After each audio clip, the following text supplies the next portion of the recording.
everyone. Welcome to another episode of The Good, Bad, and Ugly about real estate. I have a great guest for you today, Michael Poggi. Woo! Thank How you you so doing, much. Michael? Very good. So we pronounce it Poggi in Italy. But Poggi. I apologize.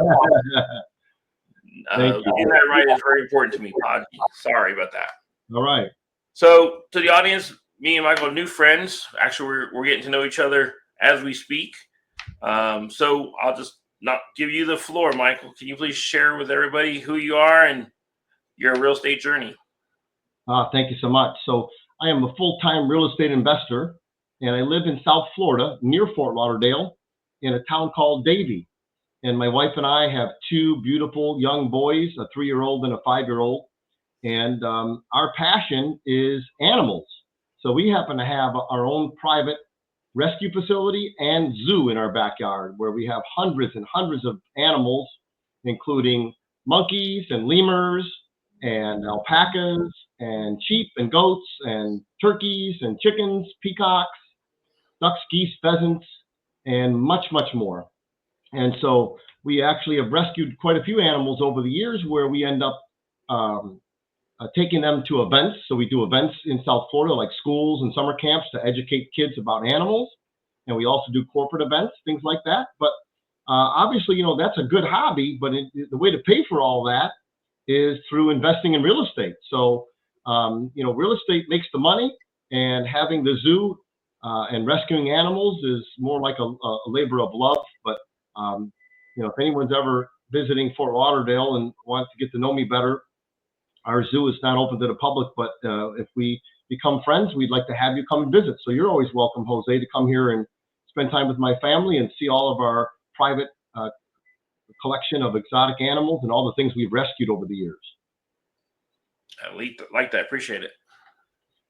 So I started investing almost 30 years ago, and I worked for a builder for quite a while and did all the hard labor, hauling lumber and helping to put up walls and doing the landscaping. I mean, everything, every aspect of building homes. So I started building homes as a young man and built quite a few. I grew up in south of Chicago and got a chance to work as a stockbroker also. So two good things for me: work as a builder and work as a stockbroker.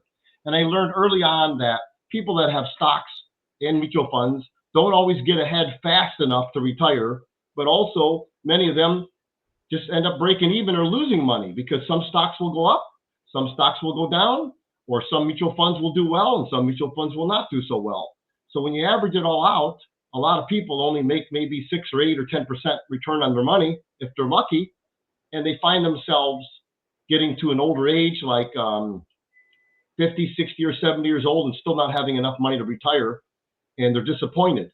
But what I found was that, Jose, was that most of my clients that had invested in stocks and mutual funds with me as their broker, they had millions of dollars in real estate instead. So I would ask them, I would say, hey, why is it that you have $500,000 in stocks, but 9.5 million in real estate? And of course, they were twice my age at the time. So they chuckled and they said, Michael, stock market and mutual funds is gambling. They said that they invest in safer things like new construction or vacant land or fix and flips or rental properties and so on. So I got to learn from them.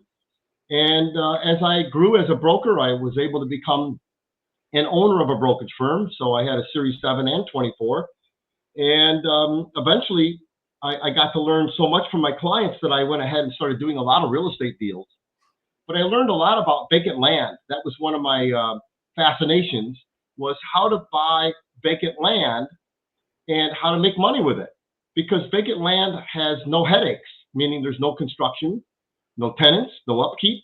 So I started practicing as a young man investing in vacant land. I first started off investing in Florida because I sold my brokerage firm and I ended up moving to Florida. And now I live near Fort Lauderdale in a small town called Davie, Florida, where our private zoo is and where my family lives. So we ended up practicing with buying vacant lots in Fort Myers, Florida, Punta Gorda, Florida, Cape Coral, Lehigh Acres, and we did well. We bought lots, for 10 or 20 grand, and they went up quite a bit. But I learned that there's some negatives to that. So what I found out was that the taxes on vacant lots in Florida are kind of high. So by holding on to them, the carrying costs were kind of high. They all had grass, so that means that we had to pay someone to mow the lawn every 2 weeks, so that was expensive, so that didn't help. And then also, since the lots were in regular common subdivisions, they didn't have any amenities. Like they didn't have lakes and golf courses and pickleball and tennis courts and clubhouses in these regular subdivisions. So that means that when I would go to sell them, Jose, they wouldn't sell that fast because the buyer would typically be a husband and wife who want to build a house. And that is a small market compared to a resort lot. So I started to practice in resort communities, and that changed my life forever. As a matter of fact, one of the subdivisions was in Lago Vista, Texas, which is near Austin, and in Austin. And Lago Vista was a resort community that had specific criteria that fit the model that I learned would be the best places to buy land. So let me give you an example. My criteria now, after 25 years of practicing, is very simple. It's only in resort communities, only quarter acre to an acre, never 5 or 10 acres because it requires a lot of work to get the lots split up and rezoned, and then they have roads put in and everything. So we don't do anything like that unless we're going to build a subdivision. So in order to make money in vacant lots, we were just buying simple quarter acre buildable lots that are in existing subdivisions where we were buying them from individual people. So not from a builder and not starting from scratch as a builder ourselves. So only in resort communities. And that turned into an amazing, great idea because our criteria was quarter acre only, buildable, must have paved roads, must be in areas that already had Walmarts and pharmacies and churches and banks and schools so that it was already partially developed, meaning there was no more infrastructure to do. And that helped us a lot because that means that the lots were still cheap because the subdivisions were less than 10% built out. So the land was still cheap, but the upside was huge. So we don't go into any subdivisions that are brand new that don't have any houses in them. And we don't go to any subdivisions that are too late where all the lots are built on. There's only a few lots left. So we have it positioned just perfect, not too soon and not too late. So just the right area. So under 20 grand, meaning 10 or 20 grand lots that are buildable on paved roads with utilities, in the subdivision nearby, and with all the amenities in there. They must have lakes, they must have golf courses, etc., and they must be about 10% built out or less. So that formula was amazing. In addition to that, we talked about grass. We don't buy any lots that have grass, only wooded lots. So we save $70 every 2 weeks by not having to mow the lawn. So when you look at all this, by adding up all that criteria, plus not in Florida, in only states that have low taxes, low cost of living, and also low carrying costs, meaning just not much to do at all. So that's exciting. By using that same formula, I was able to go into other areas, like in Arkansas, for example, that met all my criteria, and I was able to buy lots at 5 grand, at 10 grand, at 12 grand, at 15 grand, and buy them all the way up the ladder year after year after year, and make a killing by holding on to the lots, not flipping lots. I'm not saying that we should buy them and flip them. That's not the best strategy. The best strategy is to buy them and hold them. So when you think about it, a lot of people like you and I, Jose, are very busy. We don't have time to do all the stuff that my team does, which is, to go out and make offers and negotiate with sellers and check for liens and walk the property. So we turned into a done-for-you company where we actually do all of the work for people that are busy. So, for example, Jose, if someone has an IRA at Schwab or Fidelity, we teach them how to use that IRA and do an IRA rollover to a self-directed IRA, which we call a real estate IRA, and be able to use that to invest in vacant lots for around 10 or 20 grand each. That's pretty exciting. We also teach people how to use their old 401k plan and roll that over. And then, of course, liquidate stocks and liquidate mutual funds that may be are doing just okay or maybe repositioning some of their portfolio. We also help people that have a stock portfolio that is not in their IRA or their 401k plan, like a regular stock brokerage account where they liquidate some holdings and move it in to diversify into real estate into quarter acre buildable lots in fast growing resort communities. So that's been amazing. So we're helping many people per month, helping them to find those lots. We end up doing all the due diligence, all the negotiations, and we close on them. And we take a very small fee for helping people with that service. So it's a done for you program. Does that make sense so far? It does. I just want to make sure I clarify for the audience, the minimum that he wants you to have bring it to the table for you to work with Michael is $10K. It just makes the formula a lot easier. So sorry. Yeah. So if you have 10 grand in either cash, or you have 10 grand in stocks or mutual funds that you can liquidate, meaning, in your stock account, maybe in your old 401k plan, or your IRA, either at Schwab or Fidelity or Bank of America. But also a lot of my clients, Jose, use their current 401k plan. So how do you do that? Well, you certainly don't take it out as a distribution, because that would cause a penalty, an early withdrawal penalty. Right. Instead, what they do is they actually borrow from it. So for example, if you have $50,000 in a current 401k plan where you currently work, you are allowed to borrow half of that. So you can borrow $25,000 without a penalty, no problem, and you're borrowing it from yourself. So it's not like you're borrowing it from a company or a bank or the 401k plan. You're borrowing it from your own 401k plan money, and you're giving yourself a loan, and then that could go into vacant lots at 10 grand each or 15 grand each or whatever the price is at the time that we're working with you on. But so it's been amazing, and vacant lots that are in resorts, in my experience, have done better for me than my stocks and mutual funds ever did.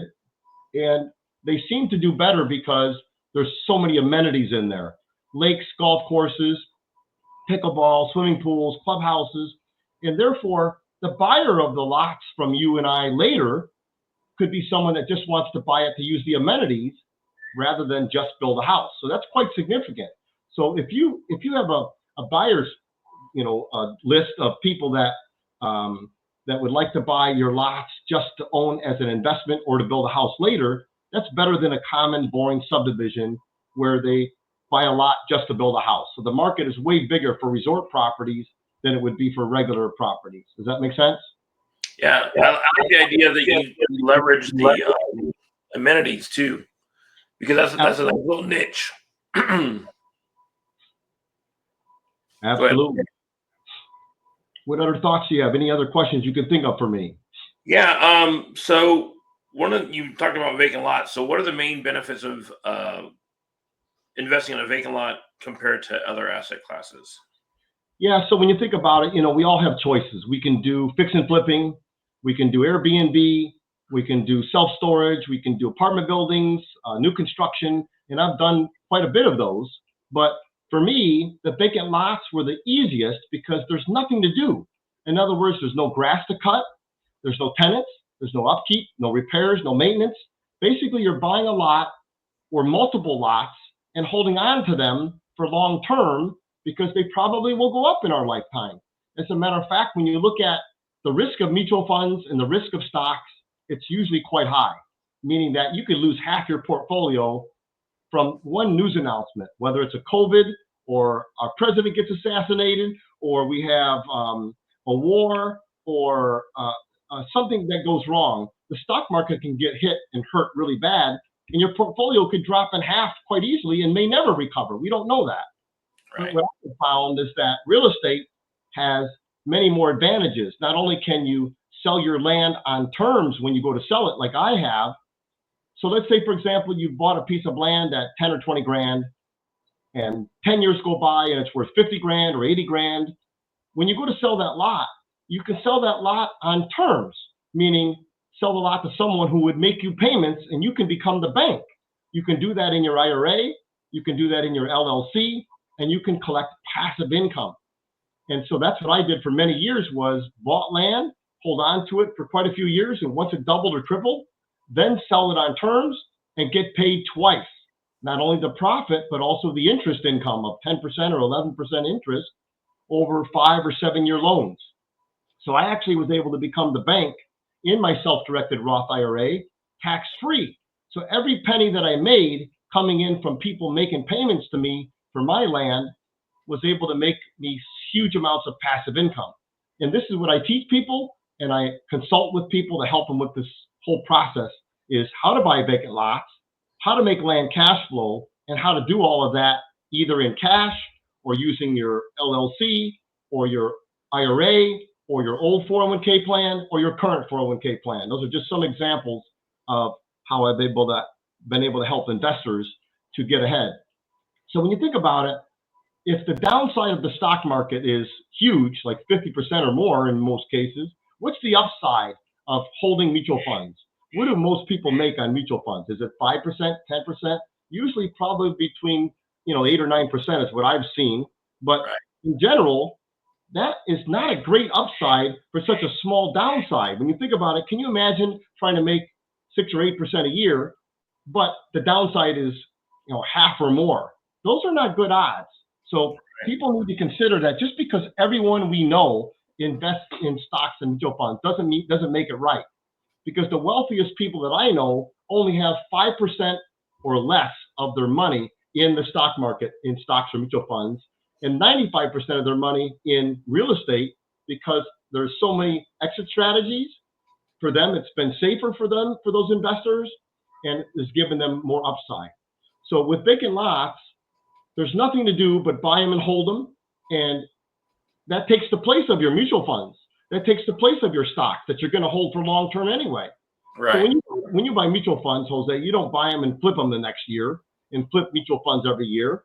The same thing with vacant lots. You don't buy them and just because they're up, sell them later. Because think about it. If you buy a lot at 10,000, and next year it's worth 12,000, and you're able to net 2,000 profit, that's a 20% return. Well, that's a pretty good return. But when you sell it to someone that buys it at 12 or 13, and they hold it for 5 or 10 years, they might be selling it at 20 or 30. So why would you want to sell something just because it's up 20%? It doesn't make any sense. Those were some of my biggest mistakes, Jose, was selling land that I had just because it was up 20% or 50%. When I look back now, if I would have held those lots for 10 or 15 more years, some of those lots are $65,000 now that I sold for 19 or 20. And even though I doubled my money, boy, what a fool for me to not hold them longer. So now that I know that just because a piece of land is up doesn't mean you need to sell it right now. Awesome. So you shared a lot about acquiring vacant lots. What let's see, what is it? What's the typical process and timeline for an investor? Yeah, so when someone does confirm they have at least 10,000 in cash or 10,000 in stocks or mutual funds that they can liquidate in any situation, whether it's a 401k plan, IRA, or current 401k plan or LLC, we end up doing a consultation with them, and we dig deeper to find out, what do they have now? What are they trying to achieve? Like almost a complete financial, financial questionnaire to be able to figure out what do they need help with the most. Once we know exactly what they're trying to accomplish, is it growth, passive income, and how much do they have in their portfolios now, and what is the risk tolerance? We then come up with a plan for them, and we discuss how much should go into vacant land, how much should go into new construction projects, how much should go into flipping houses maybe, or something like that. So we actually end up guiding them and giving them our opinions on what we think they should do, and then we end up finding those lots for them. So if someone said, okay, I want 10 lots, and let's say that at the time they're 10,000 each, we will go ahead and start the process of making offers for them. So it's done for you. We do everything for the investor. We find the lots, we negotiate with the sellers, we check for liens, we walk the properties and make sure they're buildable. We take pictures, we print the maps, and then if there are liens, we calculate if they're too much to pay off, or if they're small enough to pay off that would be worthwhile. Once we've done all that, we send out the contracts to the seller, we close on the lots, we bring them into our inventory, and we move them into the investors' accounts that have ordered the lots from us. So maybe one investor is getting 10 lots, another one's getting 12, another one's getting 2. Those are all on a waiting list. And as the lots come in and they pass all of my criteria, and I'm the one that gives the final inspection, if they pass all my criteria after my team is giving me the go-ahead, the green light, then those get moved into clients' accounts. Pretty easy to do. So the whole timeline takes about 2 to 4 weeks. And obviously, we're waiting for IRA money to move from Schwab or Fidelity or Bank of America into a self-directed IRA, which takes 2 or 3 weeks. So once those things all come together, we go ahead and close. Now, if someone doesn't have an IRA or 401k plan and are just using cash or they're selling stocks from their brokerage account, that could take even quicker, meaning a week or less or 2 weeks, something like that. And we fill their orders, and then they end up owning the land free and clear. They get the title. They end up owning it in their IRA or in their LLC or from their 401k plan and so on. And so that's how we help people to shift their investment strategies from high-risk stocks and mutual funds with mediocre returns into probably safer investments like vacant land that rarely go down, in my opinion, and typically have a better upside than anything I've ever invested in the stock market in my career. Awesome. You know, you have a vast knowledge and experience with vacant land, and the name of the podcast is Good, Bad, and Ugly about real estate. Can you share with us, like one of your more memorable experiences in your process or in your journey, and then one that you probably had the most valuable lesson that people could maybe learn from you? Yeah, so there's 2 things. One of them is how I was able to buy lots on terms when I first started. When I first started, I didn't have enough money to buy lots. I had actually just lost a big business from Hurricane Wilma in 2005. I lost $4.5 million of value from my tanning salons. I had a chain of 21 sun tanning salons that I was hoping to sell, that I had a potential buyer for $4.5 million. The hurricane wiped out my home where I lived, and literally was a total policy wipeout. So I was almost killed in my house. It was very sad, and a lot of my animals were killed by falling trees and fences that smashed down, and raccoons and possums killing everything. So it was a horrible, horrible day for me. And so by losing all of that and having to start over again, I was sick to my stomach, very depressed, and I thought the only way to make money back faster is not to go get a job 9 to 5, and not to start gambling in high risk things like oil and gas or something. It was to work with real estate by using leverage. So I started to find sellers of land that would allow me to make them payments. So I would call up the seller and say, Mr. Seller, I want to buy your land for 10 grand, but I don't have any money. And they would laugh at me. And so many of them would hang up on me, but that's okay, because 1 out of 10 would say, yes, so what do you propose? And I would say, well, I'll give you $500 a month. And once I've paid my last payment, then you can send the deed to me. You can transfer the deed. So that means that they had no risk. They didn't have to even foreclose on me if I didn't make the payments.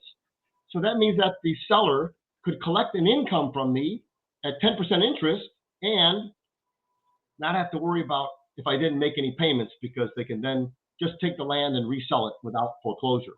So that's how I first started, from zero, being negative about $450,000 in debt, and being able to pull my way out of that by using leverage in real estate. So I started to make offers every day to sellers, and I continue to make offers. And while I was making those payments, those pieces of land were going up in value. So after 5 years of making many payments to many sellers, those lots had doubled for me. So I bought them at 10, sold them at 20. And so that was the good part. And I was able to rebuild my net worth into the millions very quickly. In 5 or 10 years, I was able to dig my way out and get back on top again. So that was exciting for me. Was I learned how to buy on terms. But I also learned from that same experience how to sell on terms. So not only did I buy the lots on terms when I first started, I also turned around and I sold them on terms to create a second income. So I made my profit and my interest, which means I got paid twice for the same piece of land, and was able to practice that hundreds of times and become very wealthy by doing that. So that was the good part. The bad part, though, was that all of those lots that I sold at a double continued to go up after I sold them. And some of those lots that I sold at 20 grand are now worth 60,000, 70,000 and more. So it breaks my heart. That was my big learning lesson, was stop selling real estate too soon and hold on to it long term, because the longer I hold real estate, the chances of me making more money are very good compared to selling things too soon just because they're up. So I missed millions of dollars worth of profit, Jose, by selling lots at 20 grand that probably, could be worth 60, 70, or 80,000 now to this date, years later. So those were the things that I learned the hard way. And now my philosophy is buy low and hold on, just like mutual funds or annuities or bonds or stocks, and don't sell any of it until either I need the money if I want to live off of it when I retire, or better yet, give it to my kids as an inheritance, like my legacy. So would I rather give my kids stocks and mutual funds when I pass away, or 50 lots or 100 lots or lots plus houses, etc.? I think real estate would be a better donation to my kids than stocks and mutual funds. I don't know about you, but for me, real estate is the way to not only help to protect some wealth, but also to hopefully grow it as well. Agreed. So just to be clear, your Hurricane Wilma, was that your bad real estate story? Yeah, that's the one that was the most painful, because it wiped me out, not only in business, but a lot of homes got wiped out too. So we were building some new construction homes, and the trusses got blown off. And by the time you collect from the insurance company, your houses are sitting there with no trusses and no roof. Very damaging. So that was a tough time for us. So we finally got it paid by the insurance company, but by that time the houses had sat there, and a lot of stuff was going wrong. There was things getting stolen, and the rain had washed all the dirt into the canals. So we had to bring in all brand new dirt to level the ground, because there was no grass yet to hold the dirt from washing away. So Right. Those houses took longer than expected, and we were paying interest money to the bank for borrowing money from the banks for the new construction loans, and also my partners. And we ended up not doing very well. We probably just barely broke even out of those, when it should have been huge profits. But again, it was a lot of work, but got ruined by the hurricanes. Insurance companies are very slow to pay, especially in Florida. Awesome. Thank you for sharing. You again, 30 years experience, you dropped a lot of knowledge on us, and now you're trying to share your wealth. You're not your wealth, excuse me. Your wealth of knowledge is what I was going to say, with the people that are watching. So if somebody wanted to reach out to you and see if they're a good fit to partner with you on purchasing vacant lands, how could they do that? Yeah, so as we spoke earlier, sir, we just want to make sure that they're qualified. So I want someone that understands real estate and the importance of it, and that they're willing to put up at least a minimum of 10 grand for a vacant lot or more. And that could come from cash from savings. It could come from selling stocks in their stock brokerage account. It could be from their business account, from their LLC. Maybe it's from an old 401k plan that we can shift some investments that are not doing that well or have too much risk, like stocks or mutual funds, that can be sold off and moved into vacant lots. Or maybe their current 401k plan where they can borrow from it. Or maybe they have an IRA at Schwab or Fidelity or Bank of America, for example, that can be rolled over to be a self-directed IRA. And remember, self-directed means that you have control and that you're allowed to buy real estate, because we all know that you cannot buy real estate at a brokerage firm or a bank. So you cannot take your IRA at Schwab or Fidelity and buy a new construction house or a fix and flip or pieces of land at all. So it has to be self-directed with an administrator.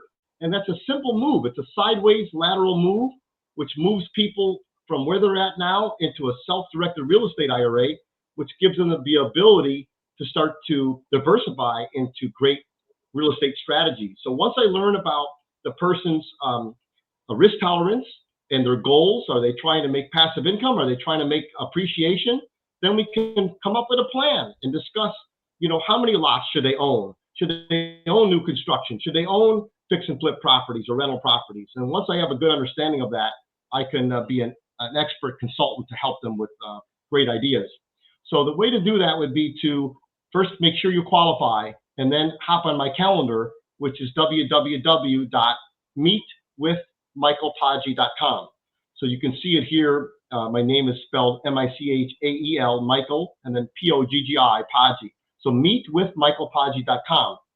And so I'm not sure if you can put that up somewhere in here, Jose, if there's a way to post it up in here, if you can. I don't know if there's a chat or something like that. But I'll put it in the description, as always, to the audience. Yeah, awesome. And so that's the way to get on my calendar for a consultation. But also, too, is that if you want to text me and say, hey, I'm interested in getting more information about vacant lots, I will then text you back and kind of answer some of your basic questions and then set up a webinar to explain it all. So you can use one of my cell phone numbers to text me and say, I'm interested in information about vacant lots, and of course, your full name and what state you live in. So your name, interested in vacant lots, and what state you live in. And that would be to area code 954-258-6954. Again, that's 954-258-6954. And again, put in there your name, interested in vacant lots, and then, of course, what state you live in. And again, everybody, that'll be in the description as well to make sure that if you weren't able to write it down. So, Michael, thanks so much for taking time out of your busy schedule to share your knowledge with us and present your opportunity for people to get investing in vacant lots. To the audience, thank you again for spending some time with us and getting to meet Michael. And if you're wanting to get into vacant lots, Michael's your guy. He's going to make it nice and simple for you and show you how to make better profits than you are in your traditional vehicles. Yeah, you know what, Jose, too, and a lot of people don't have an IRA or a 401k plan, so they just end up buying them in their name or their LLC, and they still make money, but yet they got to pay taxes on the profit. So some people need help tax-free. Some people don't have that set up yet, and that's fine too, no problem. If you need some help with that, maybe Michael can help you with that. If not, reach out to me. I can connect you. I know a guy. Awesome. Well, until the next time, audience, we'll see you in the next one. Thanks, Michael. Thank you so much. I appreciate you, Jose. Thank you.